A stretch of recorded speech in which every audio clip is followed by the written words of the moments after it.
Thanks, Ashley. Well, Linda, we have Do you about want me to- 30 people and rising here. And Great. you want to get started, Linda? Sure. Hi, everybody. As always, we're delighted you could join us today. I will just ask everyone to bear with us today. It's our first day back for Vanderbilt, and Eric's incredibly busy. I start teaching today after returning late last night from a week away. So, as always, we're doing the best we can. I have heard from several people in the last 5 minutes that they didn't realize we had a meeting, and I'm sure that's on us. So, we're going to do the best we can. I, as you all know, like to start every meeting by reminding everyone that we're all volunteers and we're all doing the best that we can here. But hopefully most of you received an agenda on Friday. And Eric, I don't know if we can switch to the agenda screen or slide if we have that. And it's pretty much the same agenda we set out, but we are going to actually move the presentation from the Youth Council up earlier because there was some scheduling issues. So other than that, we're pretty much in the same place. And so we wanted to start with updates or sort of a status report on where our work is on the Climate Action Plan recommendations. And, the reason that we're meeting today is we're hoping to continue the discussion on environmental justice that we really didn't have enough time for at the last meeting. But this is also really our last meeting before we try to have something that resembles a final set of recommendations. So we really wanted to touch base with everybody. So you go to the next slide.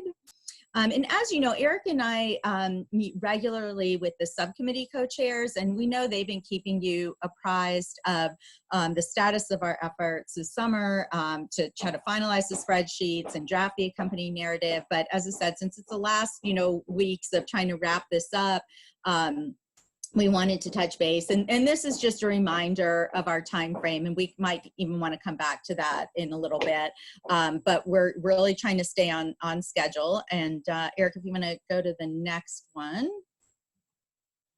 As we've discussed, in addition to the amazing spreadsheets that you guys have developed, that we are going to have a relatively short narrative that accompanies the spreadsheets. And, as we've talked about, I think, the longer all of us do this, we realize nobody reads long documents. So we really want to have something that's pretty pithy to accompany the spreadsheets. And then, the Metro folks obviously will do a deep dive on the spreadsheets. And honestly, I think, particularly in conjunction with the work that Gilligan's team is doing, that I think other cities are going to find these spreadsheets that you all have developed incredibly helpful, but they're not an easy read. And so we do want to have a short narrative that goes with them. And then each subcommittee spreadsheet will be an exhibit that's an integral part of the report. And then we'll have some attachments with additional information. So if we go to the next slide, this is the basic outline of the narrative, and I know we've shared this with you before, and I'm sure the subcommittee chairs have as well.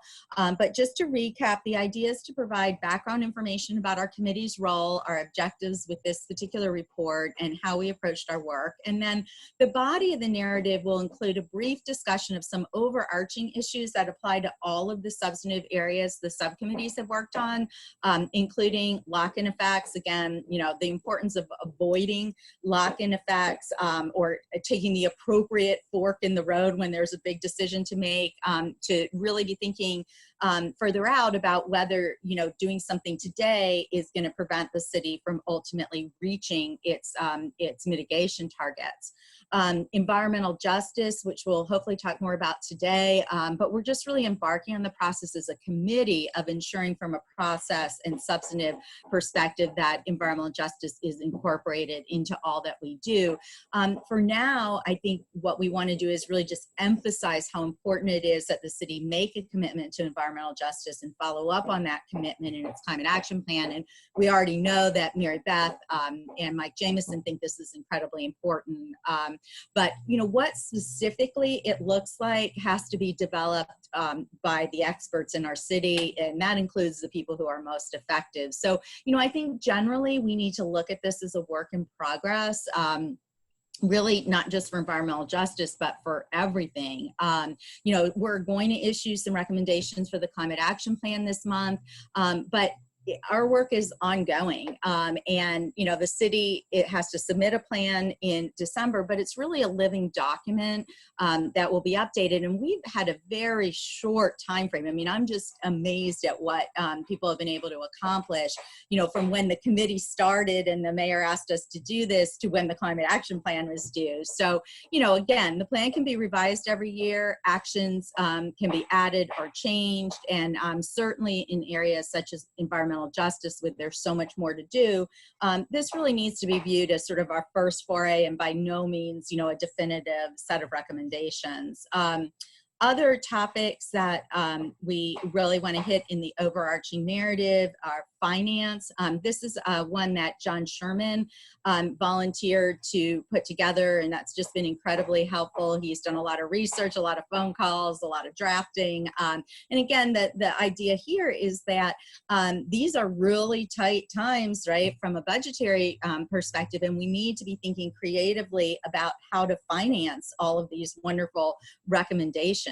And so we want to just sort of hit home that it doesn't all have to come out of the budget. There's a lot of really interesting partnerships going on in the private sector and through other means that John has outlined for us. We want to talk about leadership initiatives, and this is really, like, I'm sure there's a better way to frame this, but they're efforts that are cross-cutting and basically calling community leaders, businesses, philanthropies, nonprofits, and others to lead in some way on climate mitigation and adaptation. And I think it's really important not to understate the power of such initiatives, particularly in the times of fiscal constraint.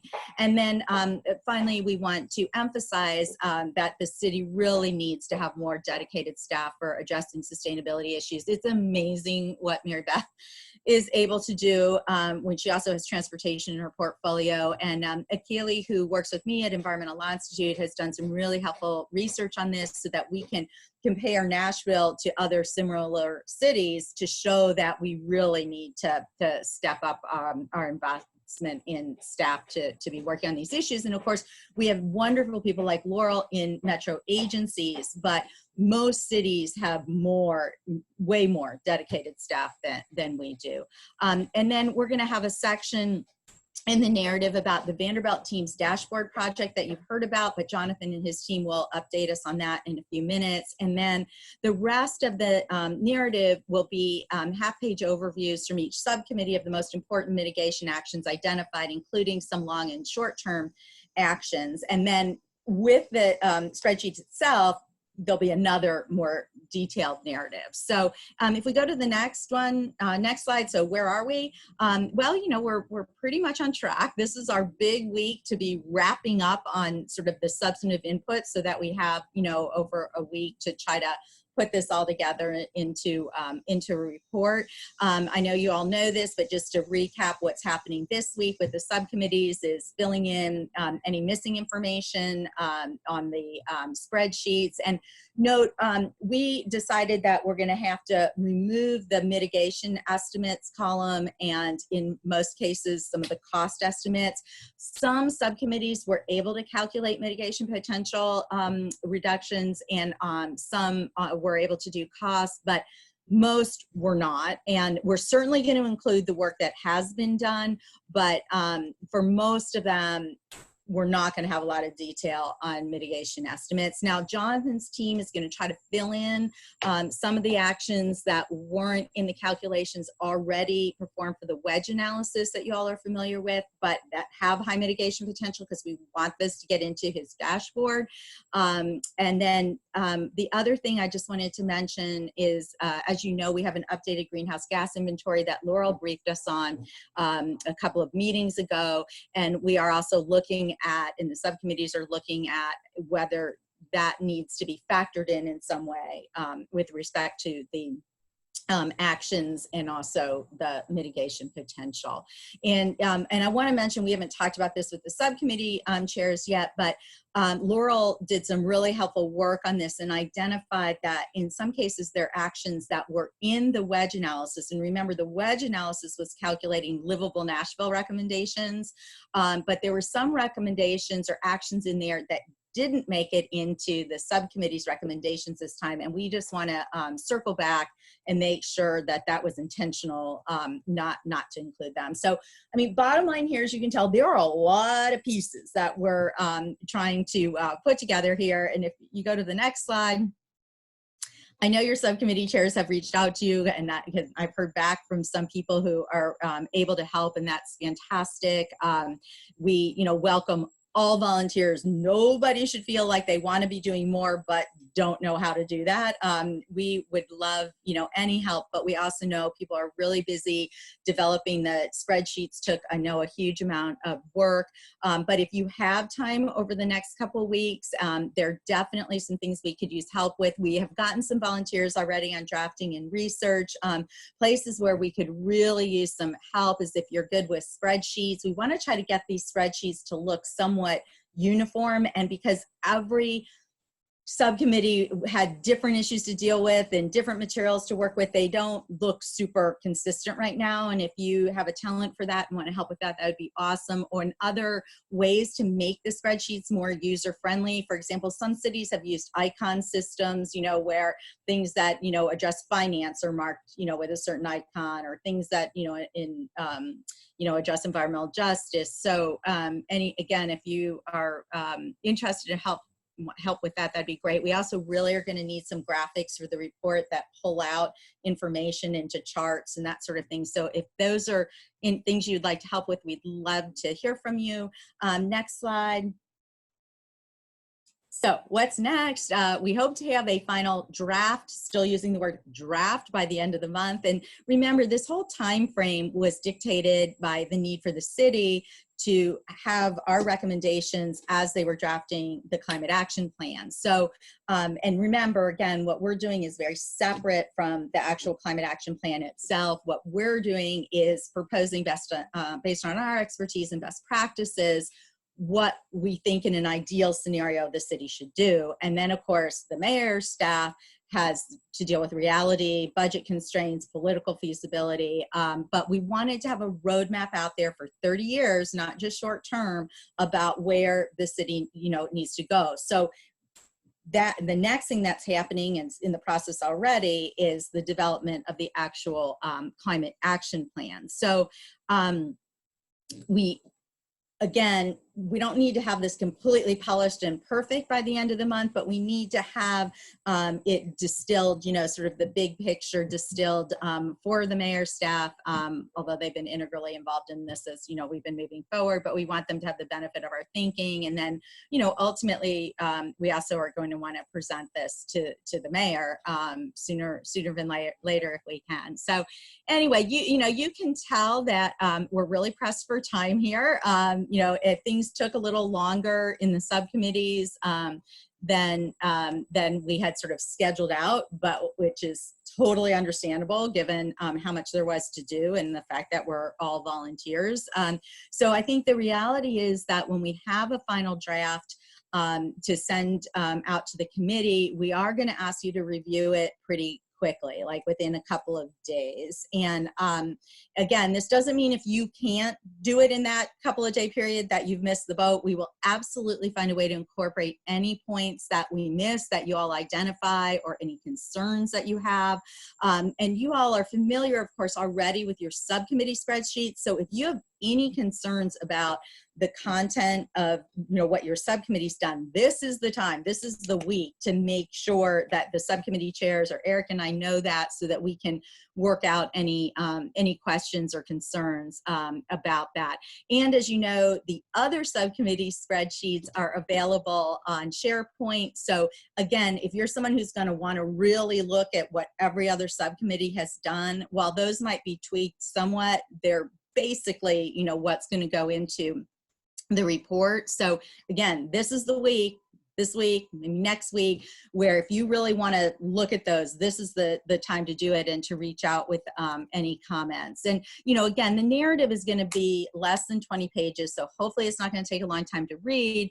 But if you're not able to look at it when we send it, just let us know and we'll develop a plan B for your input. And if there are any topics, you know, on the outline that I just went over that are of particular interest to you, let us know now, because we can loop you in the next 2 weeks so that you can look at pieces as we draft them. You know, don't wait until the final draft. If you know this is something you care about and you have a lot of ideas about, reach out now so that we can be, you know, as efficient as possible. And, you know, just to sum up, the main point is we don't want anyone to feel frustrated that they weren't involved enough, or they don't like something in the report, or they wanted to add something. We are in a tight time frame that we didn't pick, but this is an ongoing project, and we certainly don't want anyone to be unhappy with us. So, you know, just let us know if you have any concerns or you want to have more input. And then after we do have our report polished and done, you know, we're going to be available to the mayor's staff if they want help, or really want to have us, you know, even draft parts of the climate action plan. You know, I know Mary Beth and Laurel and others are already working really hard on this. But again, if you want to participate in that process with them, just step up, right? Nobody should feel left out at all. There is plenty to do. And then once they have a draft plan, there's going to be a public comment period in the fall. And I'm going to hand it over actually to Mary Beth, unless anyone has any questions, because it's a good segue right now for her to do any updates that she wants to do on what's going on from the mayor's side. So any questions before I hand it to Mary Beth? All right, Mary Beth, are you with us? I am. Can y'all hear me? Yes. Okay, great. Just a really quick update. You might have seen there was a short Tennessean piece about the mayor's transportation strategy, which we will be working to hybridize and fold into the mobility subcommittee's recommendations as part of the climate action plan.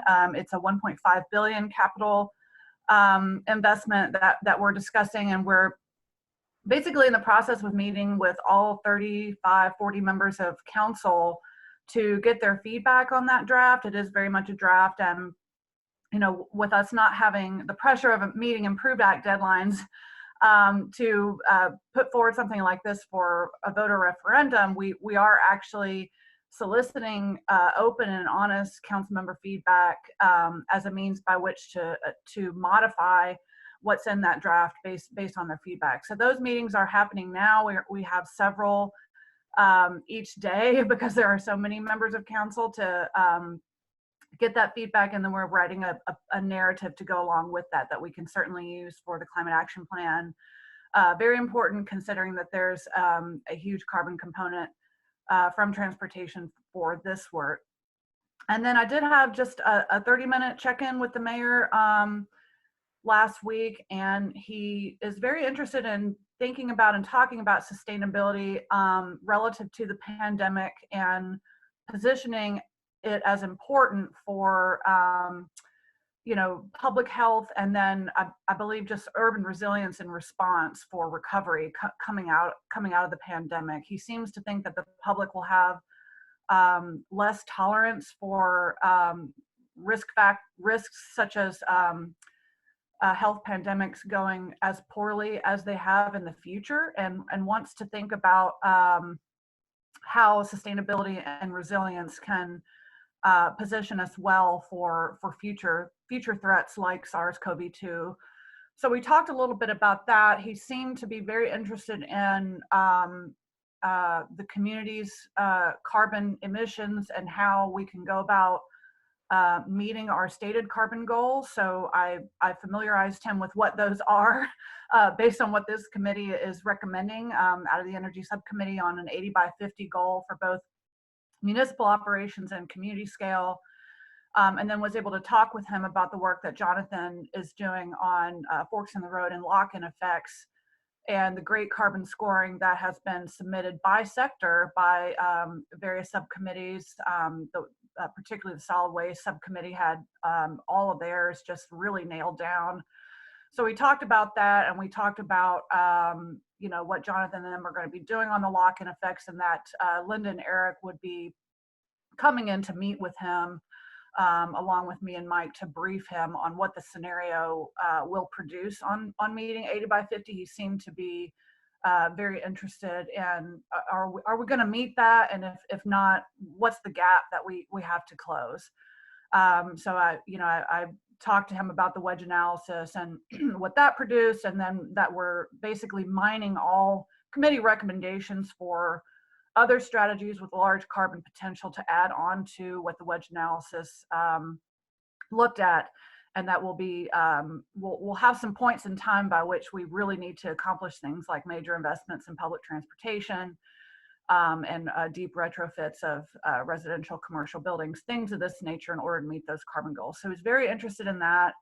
And I told him we'd be coming in to, scrub the committee recommendations by sector. We'd have a kind of an umbrella meeting with Linda and Eric about the carbon roadmap out to mid-century and kind of brief him on that information. And he was really pleased about that. So that's pretty much all I have for today. And I look forward to the rest of the agenda.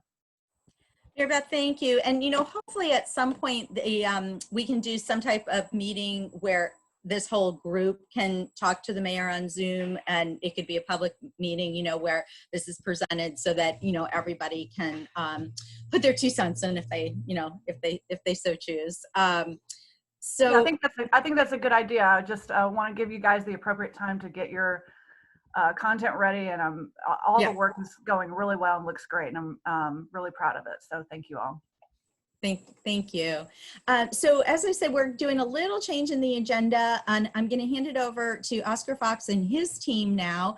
And as you all will recall, they are with the Mayor's Youth Council and took the initiative to reach out to us about getting a youth perspective, not to insult anyone on the committee as not being youthful, but they have just done some incredible work and have a wonderful statement that's going to be included in our report. And Oscar, I'm going to hand it over to you to tell everyone about it.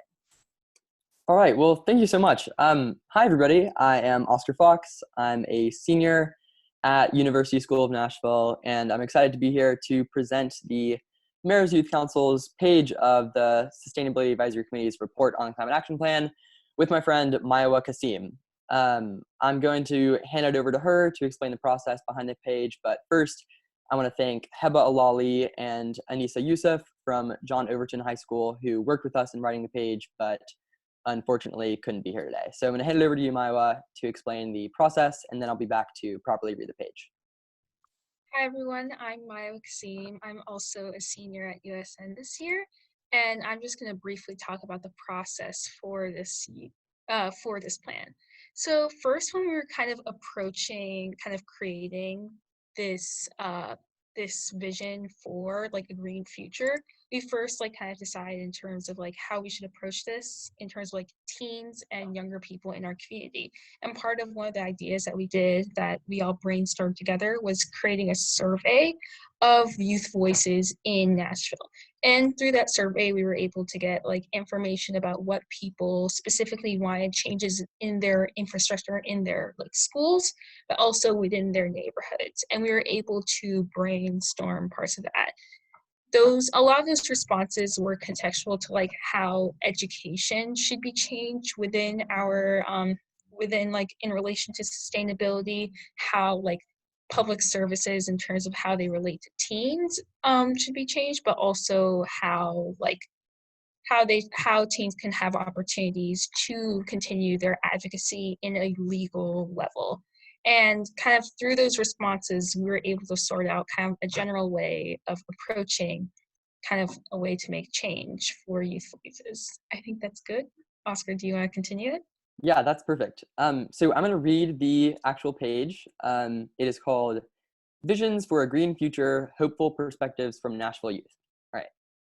The hard work of ensuring a healthy, safe, and equitable Nashville over the long term can feel overwhelming, with the difficulties of politics, budgets, and many other factors often getting in the way of a sustained, hopeful vision of the future of our climate. With this page, we hope to energize this very report, pragmatic, and analytical to a T, with youthful optimism and hope. Imagine a Nashville whose environment is just as vibrant and thriving as its economy and culture. What does that look like? Our vision is optimistic and imaginative. Native wildflowers blanket downtown medians. Lush vegetation shades bus stops and rain shelters. All neighborhoods have clean air to breathe and pure water to drink. Safe, separated bike paths wind around our city. Our solar-powered public transportation system facilitates community building and sustainable ride-sharing. Renewable energy is an essential part of Nashvillians' daily lives. Neighborhood gardens ensure that no Nashvillians go hungry. Trees bring shade and comfort to communities all around the city. Our rivers and streams are clean recreational areas, unharmed by industrial fertilizers and pollution. Students learn about creating sustainable systems in sustainable buildings. We equip our youth with the knowledge and creativity to out-innovate climate catastrophe. Our school cafeterias are healthy and nourishing, stocked with locally grown vegetables. We don't waste any food. Clean leftovers feed the most vulnerable of Nashvillians, and the rest makes for fantastic compost. We equitably digitize educational materials, ensuring that every student has the tools to succeed in a green school system. We minimize landfills, expanding our recycling program to bring a second life to what once was trash. Nashville is livable and healthy for everybody. We know that we all share a backyard. Just a few examples of such policies include incentives and ordinances for the adoption of greener buildings, as per San Francisco's Better Roof Ordinance, climate literacy educational programs, both in classrooms and in programs similar to those surrounding youth voter turnout, and mass media advertising geared toward proper recycling, composting, and other individual level sustainable choices. Incorporating the visions of young adults from all around Nashville should be central to the approach for climate action. The youthful ingenuity and optimism of Nashville's students and young adults will fuel innovative approaches to stave off the worst impacts of a changing climate, while also building a more just and equitable Nashville in the process. So that's it. Does anybody have any questions? I'm sure we'd love to answer them. Yeah, please feel free to jump in and react to that really inspirational statement. This is Ryan. Oscar, thank you so much. I'm with the Tennessee Department of Environment and Conservation, and you mentioned something. If I was looking down, it's because I was texting somebody feverishly. But I really liked your idea about having solar-powered public transportation. I think there is a path to get us there here, and some models we can look at. So thank you for that idea. You just spurred a new idea in my head. Thank you.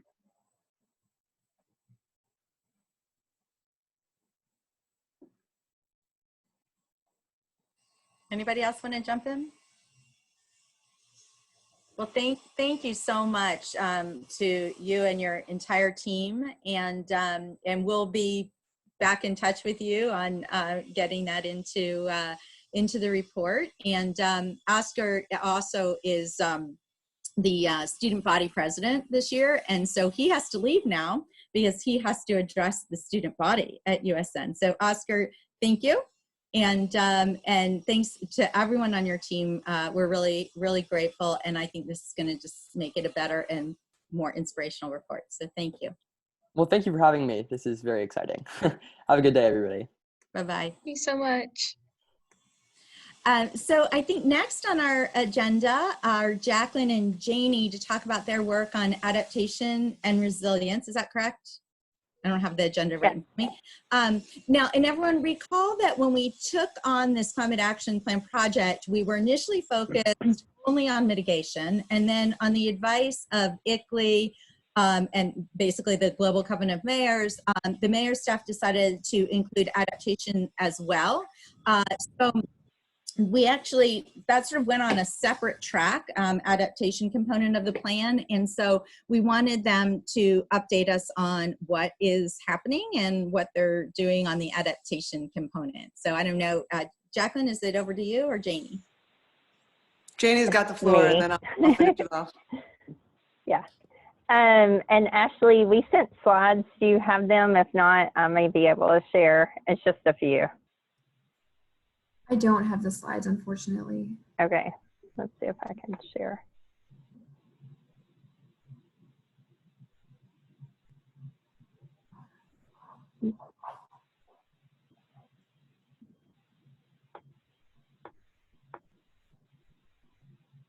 It may not let me. 1 second.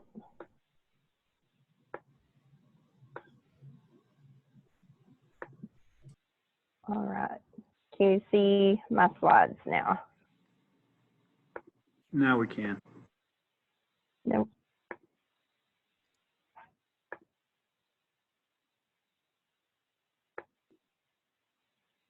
Do you see them now? Yes. Yes. Okay. So first and foremost, Jacqueline and I would love to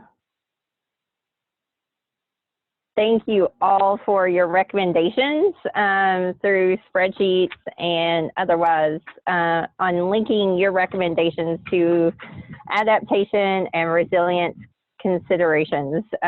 You've done a great job kind of making those connections, which is helpful.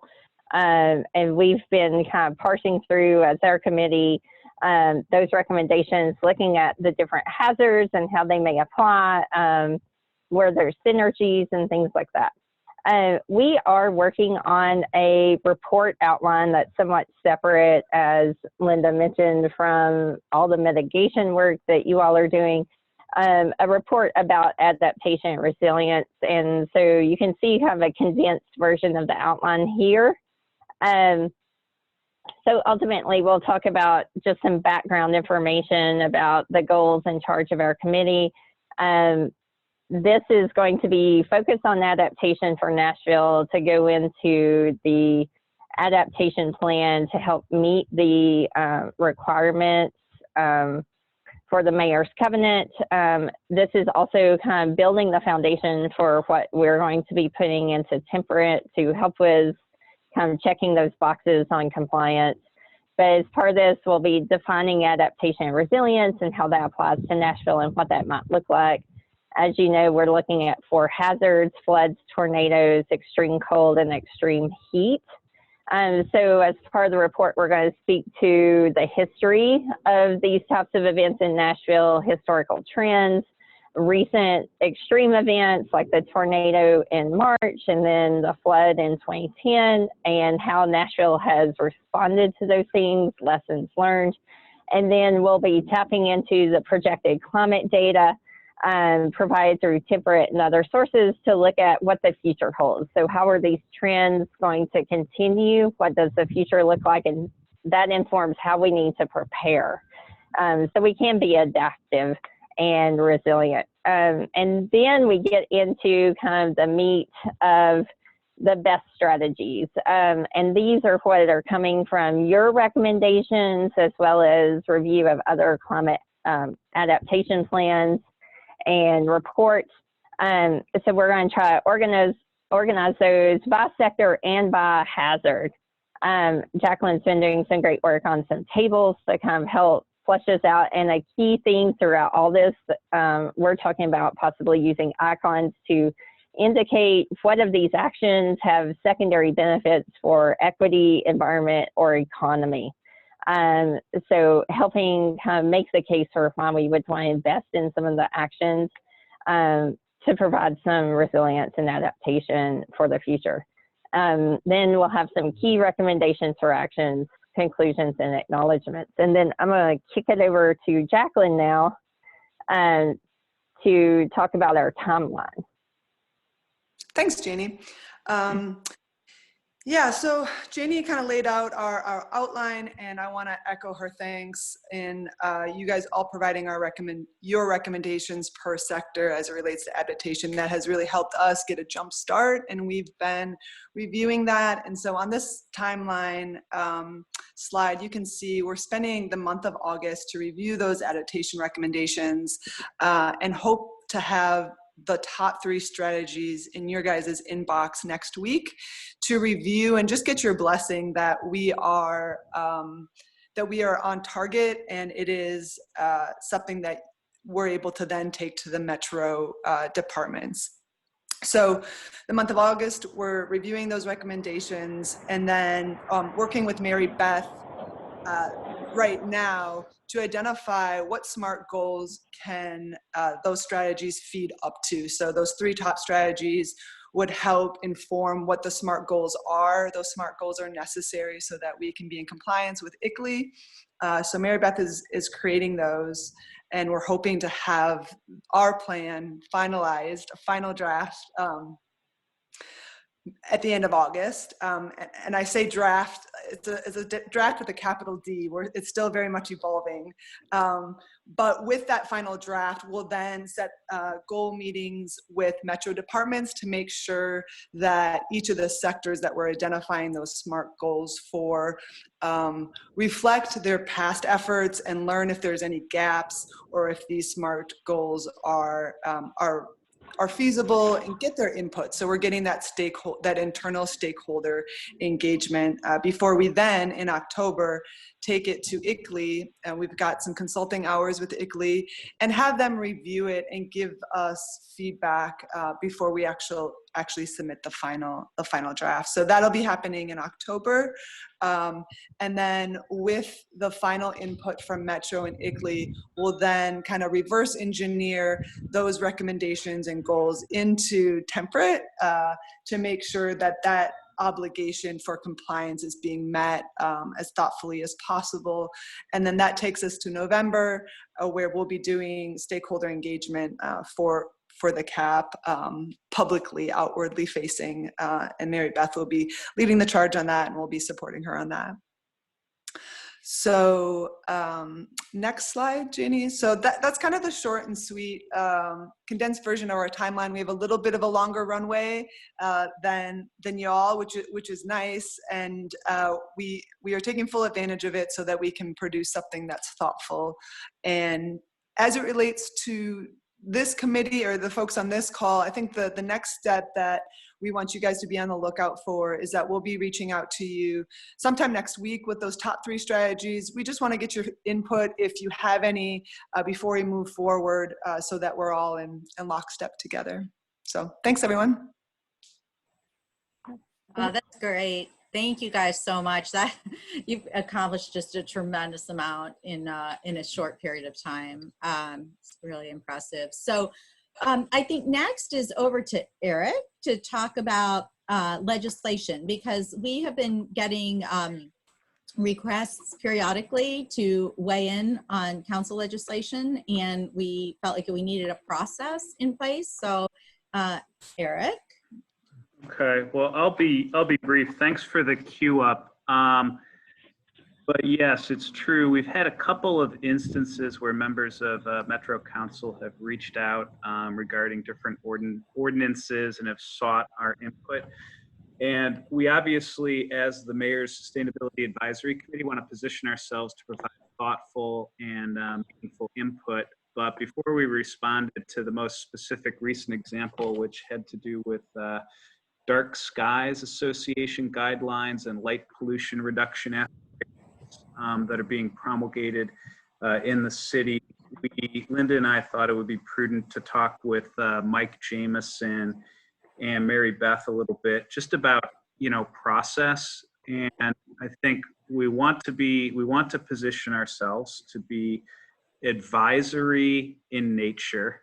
And jump in, Linda, if I get anything inappropriate here, but advisory in nature to this kind of work, but not necessarily be, I think, specifically endorsing it. And Linda, you might want to talk about some of the concerns that could result if, activities of members of the committee are seen as lobbying or not. But one thing I haven't done yet, that I'm endeavoring to work on shortly, I thought I would have it available for this meeting, but a rough draft of an outline for the process. So when something comes in, ideally it is brought to the mayor's office. The mayor's office, through identified points of contact, would share that with Linda and I so that we could solicit input from appropriate members of the committee, consolidate that feedback, and simply have kind of an organized, orchestrated process. So we'll have more to come on exactly how we intend to do that. But Linda, you may want to jump in and add some more to that.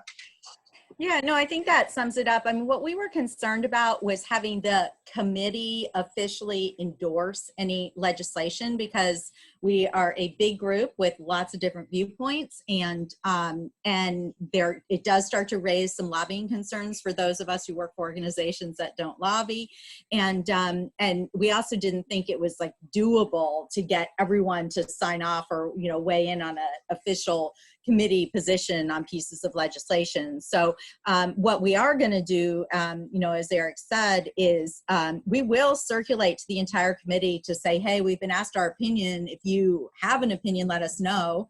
But we will also tap, certain people we know are experts. And the idea would be that whatever we provide, it's very clear that it's the perspective of the individual on the committee and not an official committee position. Is that fair? Yeah. So that's where we are in that. As always, any questions or concerns, let us know. All right, I think next it's over to Jonathan Gilligan and his team to talk about their work on the dashboard. And Jonathan, just remember, a lot of these people aren't hearing about this on a regular basis like we are. So no shorthand. Be repetitive if you need to be, just so everyone understands what y'all are working on, which is really exciting.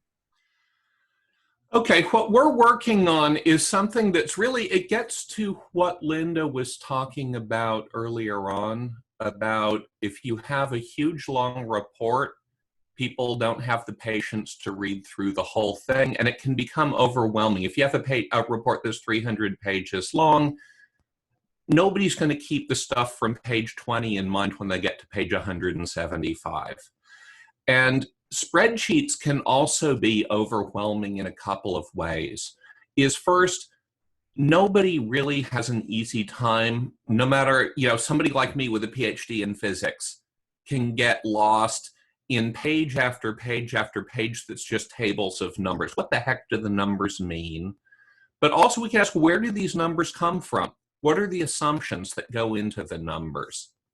So one of the big things my team has been doing for this project is taking spreadsheets, and we've started with the spreadsheets from the wedge analysis that was done, and then we're working to adapt these to the information that's coming from the subcommittees, and also to new information like the new 2020 Nashville greenhouse gas inventory, which is based on emissions data from 2017. And so we're looking at how we can adapt understanding the impact of proposed actions under different assumptions and play what if, and look at what happens if we use different ways to calculate the impacts, and also working on trying to make this more transparent. If you ever try to figure out where numbers come from in a spreadsheet, they're in these very cryptic Excel formulas in a sheet where you have to click on each individual cell in the table, and sometimes on a row you'll have a whole lot of cells that are similar, and then there's one that's different, and there's no way to tell looking at it easily, oh, there's something different in the formula for this cell. So the spreadsheets can be hard to read, tables of numbers can be hard to read. We're developing an interactive web application that will let anybody look at visualizing what the impact of different actions would be in a way that they can then say, well, what would happen if I changed this assumption that went into it? Or what would happen if I changed what I think the impact of this particular action would be? And so give me just a second here, and I will try to bring up an example of how this works. Give me a second, and then I'm going to share my screen and show you a little bit of what this will look like. And this is just a simple example for right now, and we're working very hard this week to finish bringing all of the different actions into our application. So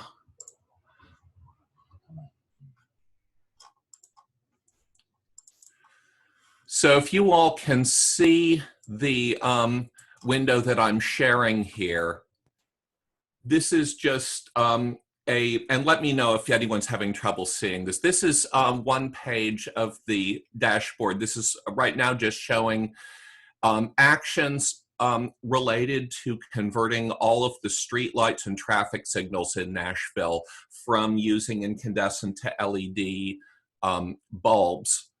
And what we see on the left is a place where you can look at all the assumptions that go into the analysis, and then on the right is a graph where the green shows what would be happening under business as usual if we don't change anything. So we see historical changes in emissions, which have gone down significantly with the drop in the use of coal by TVA over the past years. And then looking forward to 2050, you can see in the green what would happen if Nashville kept its current street lights and traffic lights.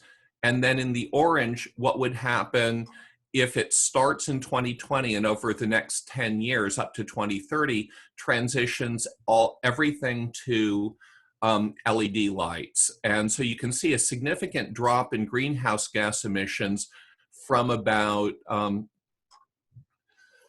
16 million metric tons per year of carbon dioxide to about 6.5 million tons. So quite a significant drop, about 2/3 reduction in greenhouse gas emissions.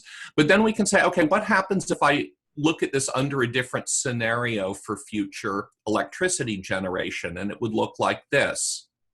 So I can change the assumptions and see what happens. What happens if I take a different forecast for how Nashville population will change, using the one from the University of Tennessee rather than one developed by the consultants Woods and Poole? This is all for, those were done for the Nashville Next analysis. What happens if I change the year when we start switching over the street lights from 2020 to 2025? And you can see that this graph updates in real time as you change the assumptions. What happens if I assume that the LED light bulbs are not quite as efficient, so they only reduce savings by 50% instead of 60%? So the idea here is that we're building in a lot of places where the users can go in and say, well, I'm not sure I agree with that assumption. What happens if we make different assumptions? What happens if we do the analysis differently? And this way, we can also compare what happens as different policies interact with each other. The impact of the streetlights is going to interact with the impact of how much Nashville switches over to using renewable energy. And so this will similarly allow people to examine the interaction between the different things. So that's about what I have now. If there are any questions, I don't know if we have time for them, but if not, I'm happy to follow up by email with people.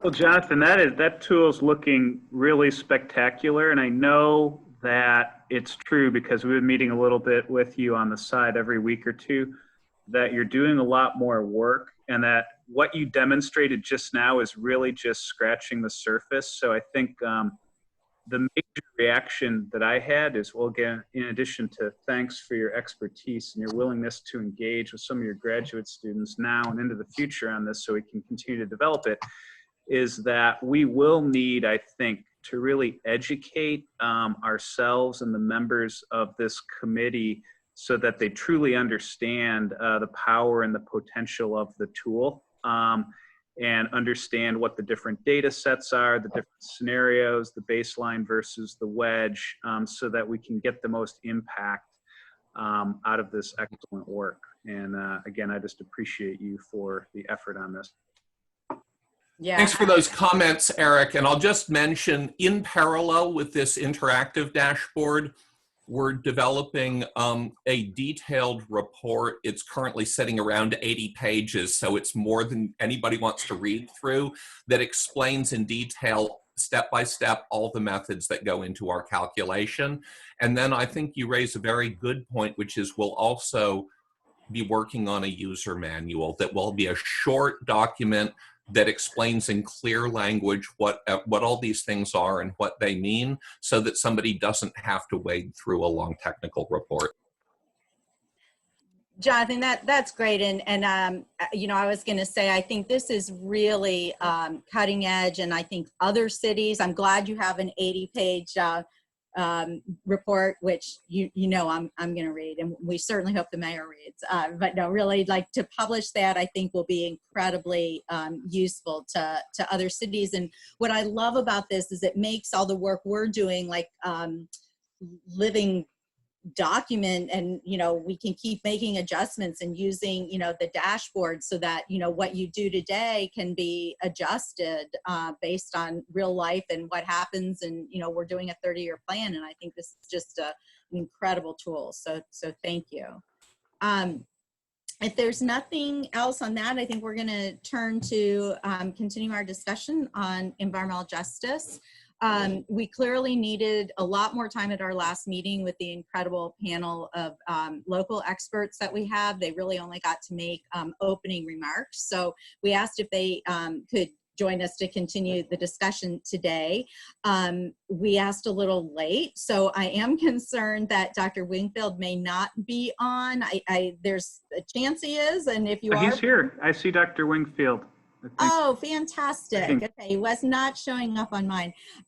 You know, so I want to just, you know, reintroduce them, but also, you know, again, emphasize this is really just the beginning, and we have so much to learn and so much to do on this front.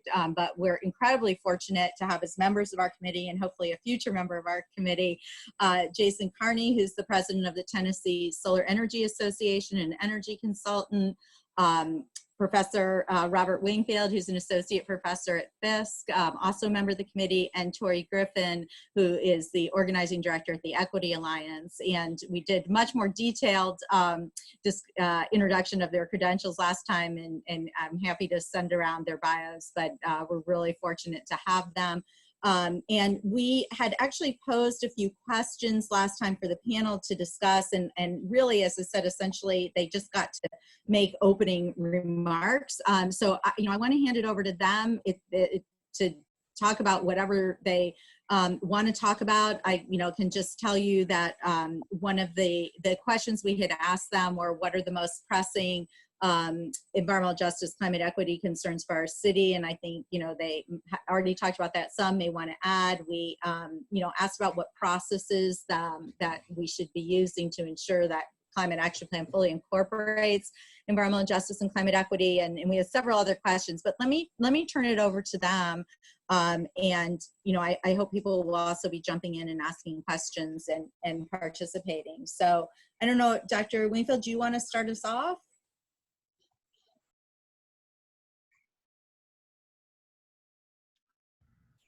To me, it would be most helpful to get some feedback from the group in terms of what their sense of some key issues are. Because, you know, hey, on the Zoom call, we got a lot of brains and a lot of great ideas. So I just would like to hear from other members of the group in terms of some questions they may have about path forward.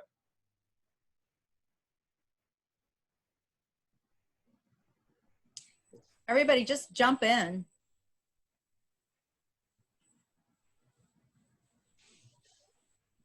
Well, if not, I'll sort of maybe seed the discussion. I think that, you know, the real key is to get participation from all of the segments of the Nashville community. You know, previously what we've done in Nashville is, you know, we've made an attempt to do that, but it hasn't really panned out that way. I mean, I know, like, there have been cases where there was an issue for which there was a public hearing, and some residents in that area who wanted to have an impact, you know, they get there and discovered that decision had already been made.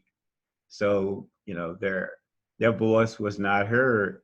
Or a case where somebody finally gets a chance to say something, but it's too late to have an impact. So I think that, you know, we got to do that. We have to look at the youth, the seniors, the people who various socioeconomic level, different regions of the city, people who have young people with families, single parents, people who occupy single family homes, multiple dwellings. All these people may have different perspectives. Even it's interesting when you look at New Orleans, for example, they even included the tourism and the tourists that came there and their possible impact on the emission of greenhouse gases.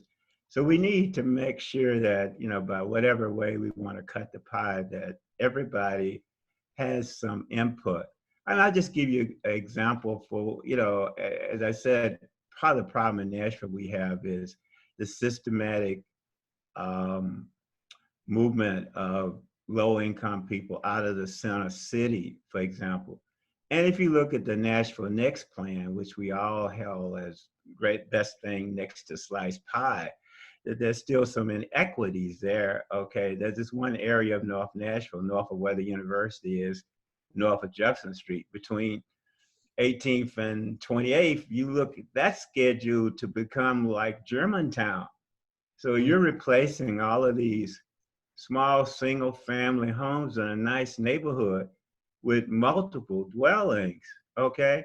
First thing, I'm a senior and seniors can't live in these tall and skinnies, okay? You ever been inside of one of them? Because the realtor tried to convince me that you could take an elevator up, but it doesn't work.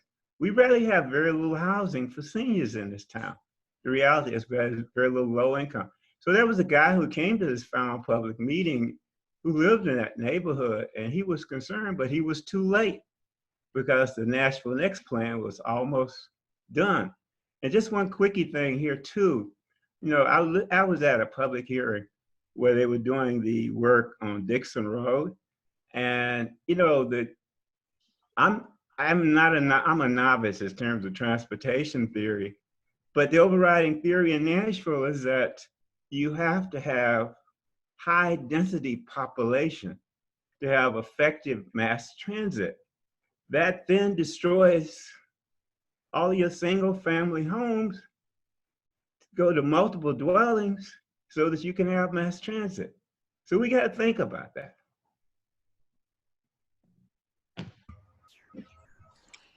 Linda, is it okay to jump in with some questions?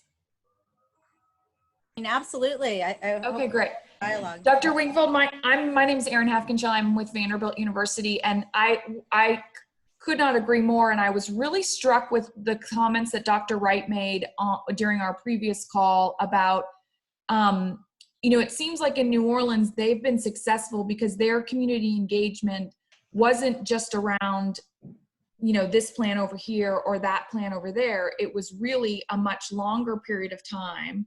And there was sort of, long-term funding that allowed these sort of environmental justice groups to learn and engage over a much longer period of time. It sounds like they've been working on some of their work for 10, 15, 20 years, and they've had some sort of stable funding sources that have allowed them to sort of build up that capacity over time, rather than just engaging on one plan at a time, which I think, like you just said, Dr. Wingfield, is sometimes too late because there's just not enough time to engage in the plan in a substantive way where you can really sort of change its direction. Do you think that that's important for Nashville to have in mind?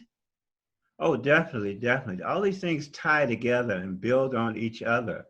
So you got to look at the continuum, all right? And as a city, we have to be focused on where we want to be and make sure that each step, each plan we put together is a step in that direction.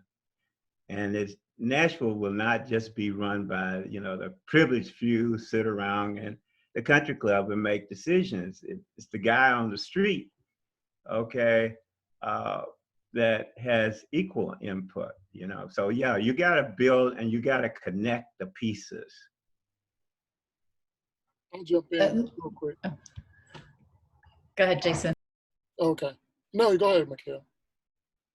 Oh, I was just going to say, I left the meeting and Dr. Wright's presentation with the same sort of question, but very particular to this process, whether we should have the public input before we deliver our recommendations to the mayor, or you know, we sit around, make a bunch of recommendations to the mayor. It again gets filtered before it gets sent out for public input. So there was a process question that I really was wondering. And I just want to say really, really clearly that that is not the plan.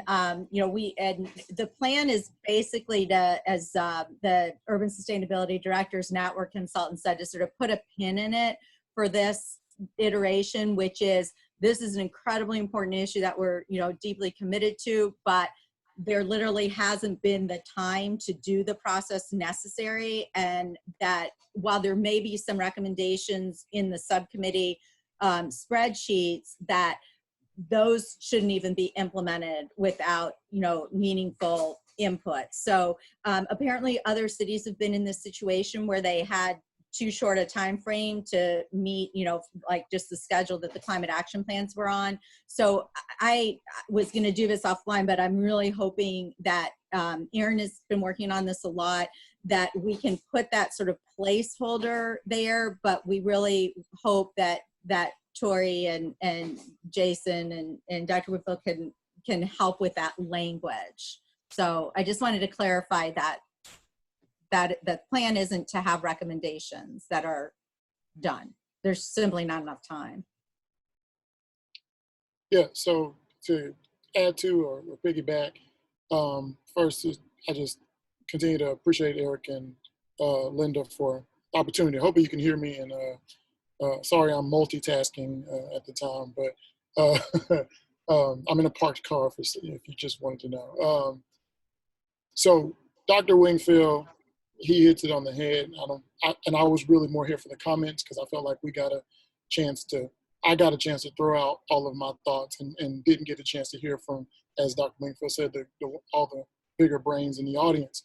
I'll just say again, to reiterate what I thought I heard here, that one of the things I think, you know, could or should be a priority is a czar, a chair for environmental justice. I think that, you know, one, there's this educational piece that someone was talking about, that, you know, growing up here, you don't know that you live beside a refinery, or, you know, that's be more Memphis, but you don't know you live in an industrial park. And, you know, having someone who is able to educate the communities, and that's their job, that's their focus, also to keep the policy accountable that is brought out. And then third, we've got a ton of environmental groups that are not connected. And I feel like that person or chair could hover over and be a communicator between all of these different environmental groups that we have in Nashville that do great work and have big brains and have great ideas,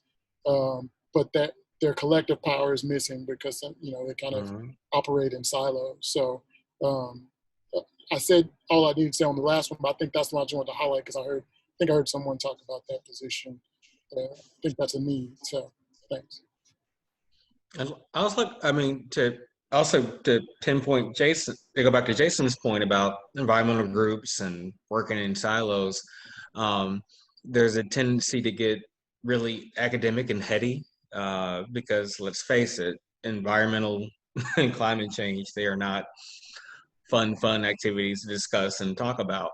And the language and the jargon can be a bit overwhelming. So to break it down to a level where the average Joe who doesn't do this work can understand it, that's probably the biggest barrier, is to put it in layman's terms, or put it in terms that aren't scientific, that the average person can look at it and read it and comprehend it.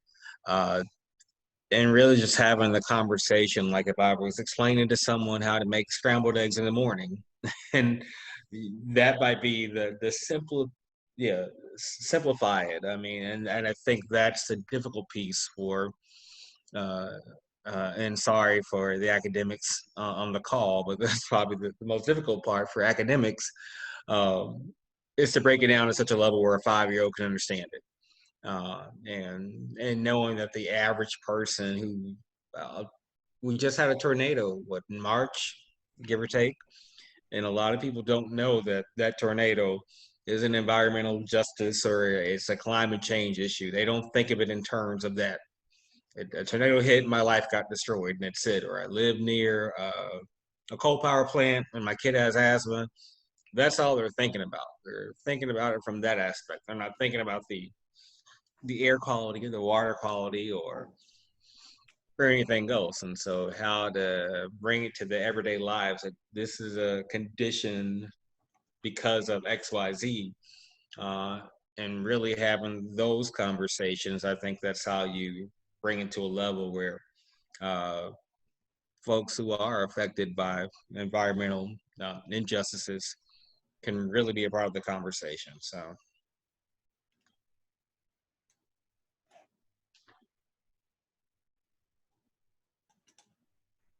I'll jump in again, but if anybody else has other comments, feel free to jump in. I guess because I'm supposed to be putting it down to paper, all of these thoughts are top of mind.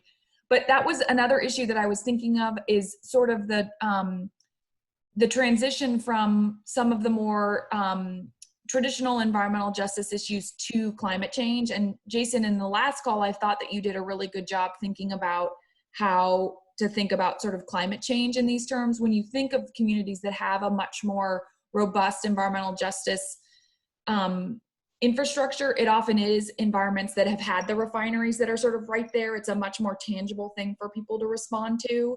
And so when we're trying to make climate change sort of as tangible of an issue, what are the sort of best ways to think about that?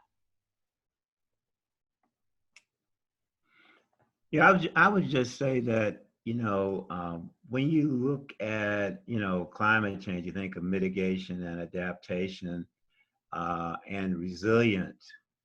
And the challenge in terms of resilience is being able to bounce back from these events, such as, Tori and Jason have described.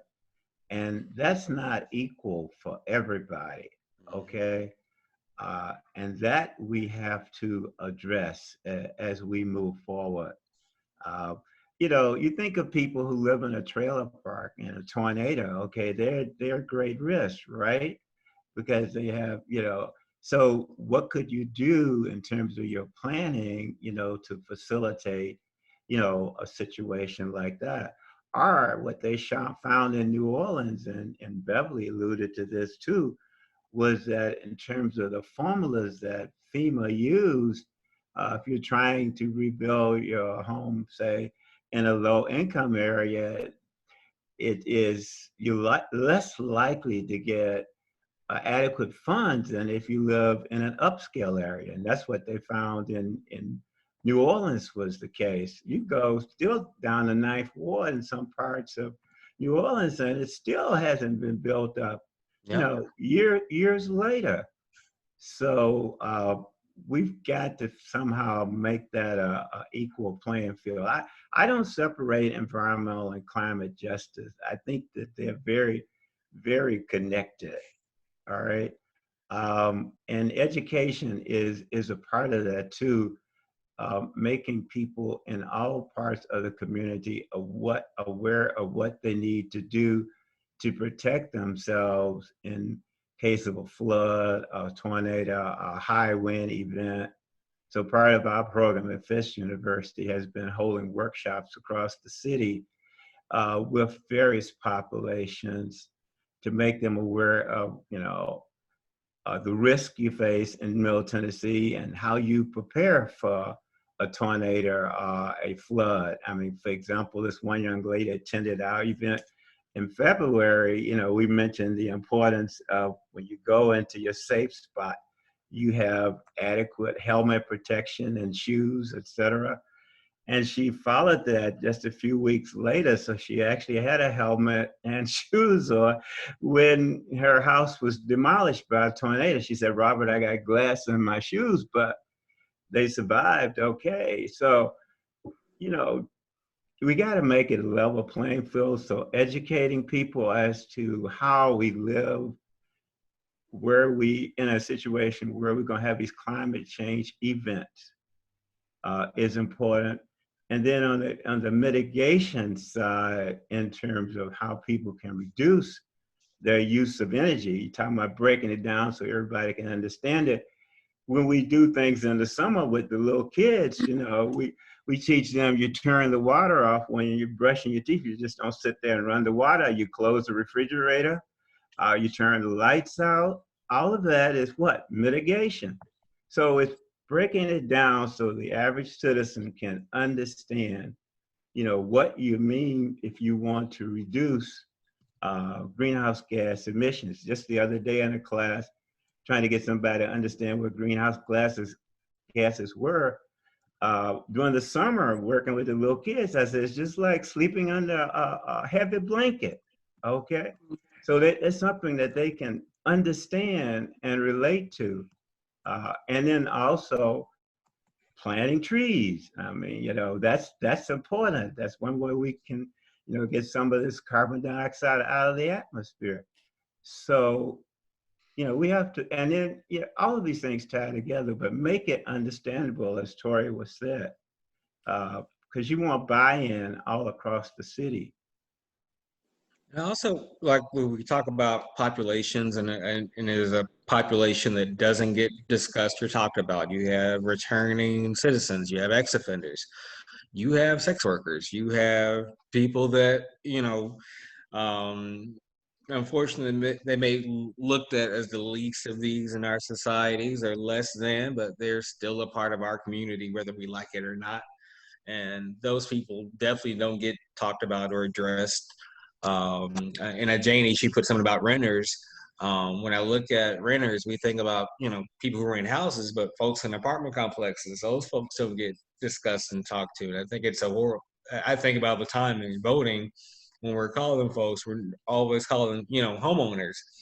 And we kind of negate renters and think of them as, you know, kind of secondary because they live in an apartment, but they're citizens too. They pay taxes and they contribute and do everything too. And so there's a sect of folks, I think it's the folks that we probably don't see, or we ignore them when we're driving on the road, that if they get displaced, if something happens to them, that's another section of the population that does have to get taken care of in some ways. And so I know the young man, he talked about having transportation that has solar.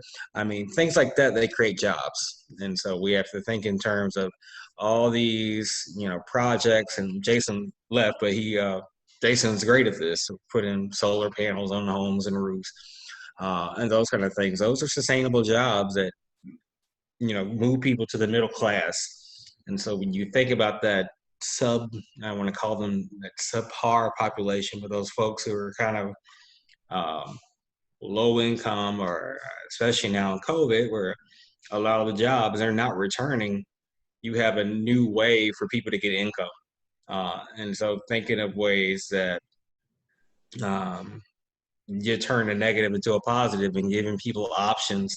And these are sustainable jobs that last forever, and they pay $15 or more. And that's kind of what you want for folks who were returning to the workforce post-COVID.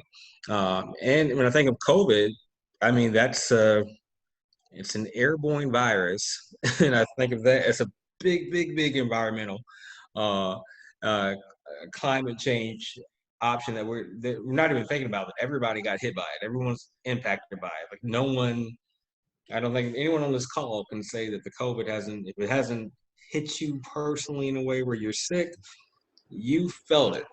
And so I think when you look in terms of that, that's one thing that we all can say. Some of us, all of us, we're on this call, so it means that we've worked through the pandemic, so we're fine, we're able to work home, but we think of the folks who can't go to work, or they don't have unemployment anymore because the Senate took a break, or wherever the case is. You have thousands, or almost, you know, 100,000 of Tennesseans who, thanks to a pandemic, they're in trouble. So how do you build resilience there? So that's kind of a twofold thing, that you have an environmental justice, climate change, and now you've got a global pandemic mix in the mix. I'm hoping that's something that will be put into the report too. Like, how do you, rebuild and put resilience in a city impacted by a global pandemic? I mean,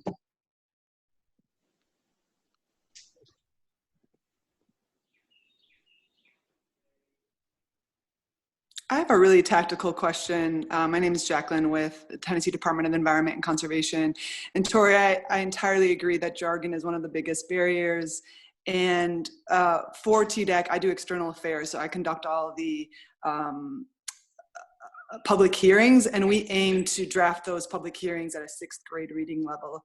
And much of my job is simply translating what scientists say to something that a 6th grader could understand, or a mayor or a citizen. And so I'm really, I would love your thoughts. Prior to TDEC, I did a lot of grassroots organizing and working with Hands on Nashville and their home energy savings program, and posting pull tab flyers in churches. Like, I went to the people, I went to the churches and centers, and we don't have that luxury right now with COVID. And so we've gotten a lot of pushback for simply having WebEx platforms for engagement, because that doesn't speak to so many people don't have access to that platform. Yep.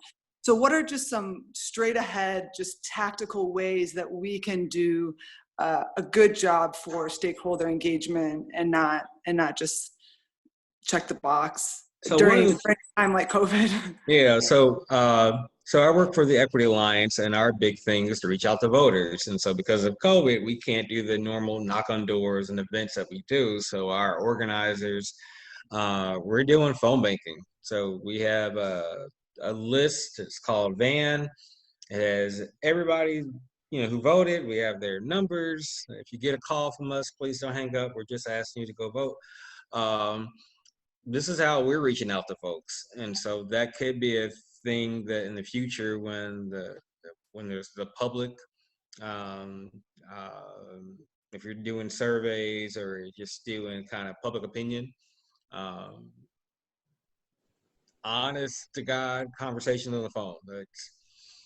Some people will hang up and some people will talk your ear off. And so we get that a lot, just because we know we can't do the, put 100 people in a room or a building anymore until we've got the COVID under wraps. But there's ways to, talk to folks.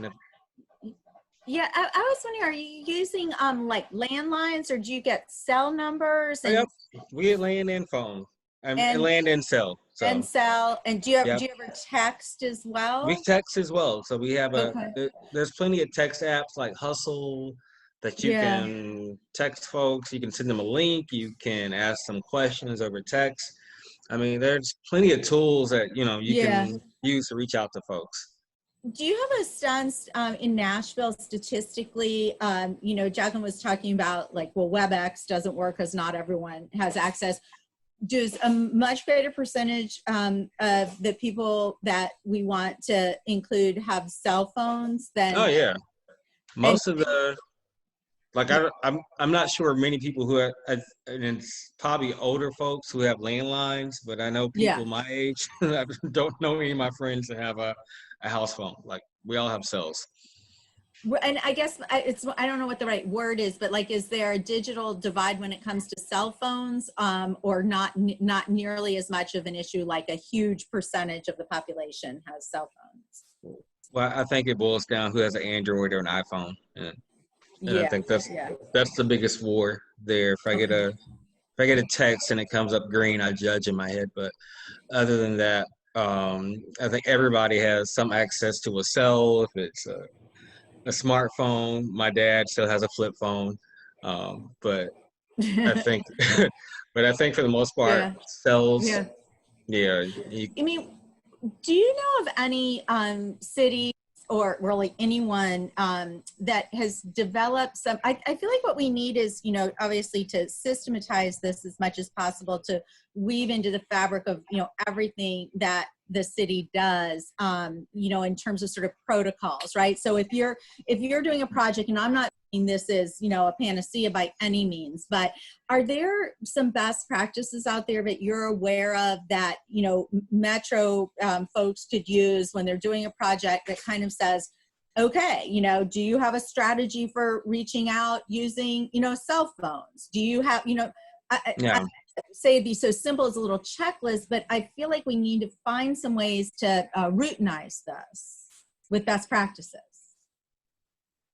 Right, and that's something that I can look into research. I just know some cities are like, if I want to say West Coast cities, if you're, I'll take for example, so the day I moved from Atlanta to here, I got a text early in the morning from DeKalb County saying, you know, wear a mask or something to that effect. And so I'm not sure how the county or the city is able to send a mass text to folks. I don't know how that's doable, but it was sent from the county government to my phone. So I'm not sure how that works out. So it could be whoever has a cell phone, they got a text, or the same kind of Amber Alert kind of things that we all get, or the weather alert. I'm not sure how that's done, what government entity has it, but that's one way. Well, we will look into it. You don't need to do the research, but we Yeah, I'm just saying, just give an example of how. I mean, because this is the kind of thing I'm hoping in the, you know, next phase, because, you know, I like to remind everyone, this is a standing committee. It's not going away. And, you know, I think this would be a really great place to convene, you know, whether the mayor appoints a czar and then there's, you know, a team behind that person, or, you know, however we structure it. But I think I would really like for us to come up with sort of protocols of some sort based on best practices in the hopes, because I just have watched it over 30 years, you know, it feels like you're starting from scratch every time in every situation. And when that's the case, and I know that's necessary to a certain extent because every community is different and every action affects, you know, different groups, but I still feel like it would be really helpful to have some kind of, you know, way of routinizing this more. So I just wanted to throw out there as a lawyer, I think the text messages ideas are fantastic to be able to get it out to everyone. But if we're doing that, and I'm sure y'all are doing that, I sue a lot under the TCPA for people for breaches. So we just want to be really careful that every individual, we have permission from the text messages and an opt-out, because we've sued lots of people for not doing that. So I just want to make sure the environmental movement knows that and isn't utilizing that technology and potentially like breaking the law. Very, very important point. I was thinking that as well. But it is interesting, Tori. I mean, I still do find that interesting because I've never received anything from a county. So we definitely would need to know what the legal parameters are for sure. But it is a potentially powerful tool if used properly. No, it's interesting. I can jump in for just a second. I was going to post a thing. You know, like at Vanderbilt, we have a gigantic thing called Alert VU, and it is, Grace, you know, it's an opt-in, and you can then get texts, phone calls, and/or emails. And so we're fortunately able to blast out to like 50,000 addresses in a few minutes updates. But again, it's opt-in, and states and municipalities, as I understand it, have the legal authority to be able to harvest, say, cell phone data within networks that they have access to within their area, and then can blast things like the note that Tori got when he was in DeKalb County. Like somehow there's something there that DeKalb County says, I know Tori's cell phone now, he's on the text list, wear a mask. We looked into that. I thought, hey, I'd love to be able to do that, say, on the university campus, because there's a lot of people who are on the property who aren't part of the listserv, so to speak, and haven't opted in. But my understanding is like a university or a private company can't do that. It's really at more of the state municipal level. That's what I do know. Yeah, there's ways to do it, but we could also look into that, and I'm happy to talk to people about that as an option if we move forward, or if that's something we want to consider. That'd be great. I just want to throw this out that there is one mechanism that works well for getting the message out, and that is through the faith community. So we can fully utilize that because that cuts across a lot of the different segments of the population. And you look at this NOAA movement, for example, Nashville Organized for Action and Hope. They've done a great job of connecting through the faith community. So there are a lot of illustrations of that, but I think we can reach a lot of different segments through the faith community. And I would throw out mail, but the poor postal service is kind of under attack right now. But that's also more. Letters.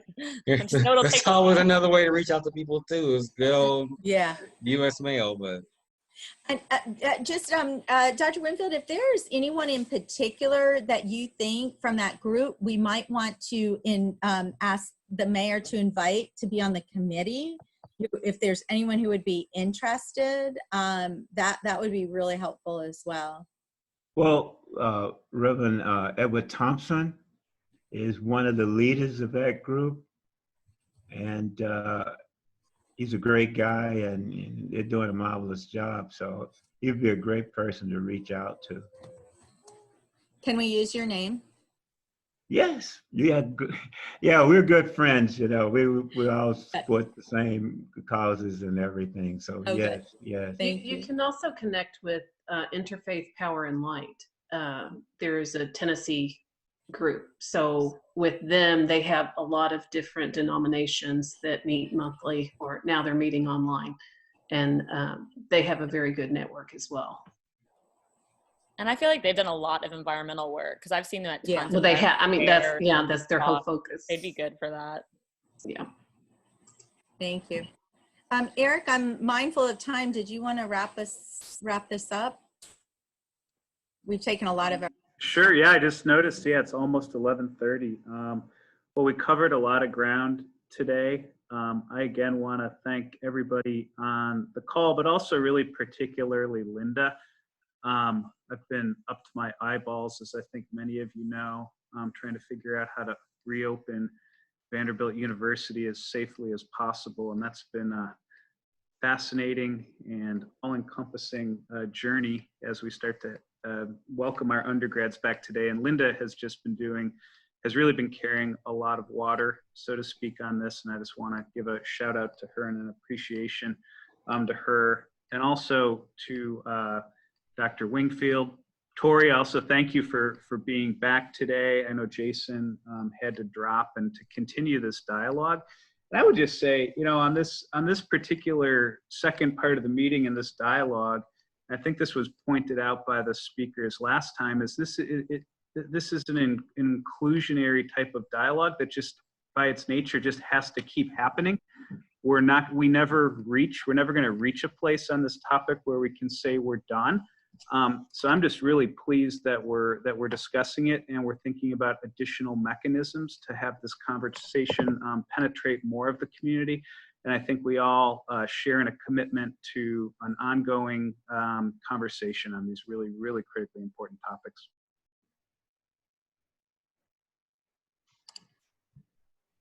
Linda, can I just say one quick word? I think the neighborhood associations is a great way to reach out to people, because we have several of those across the city, and that's another good mechanism.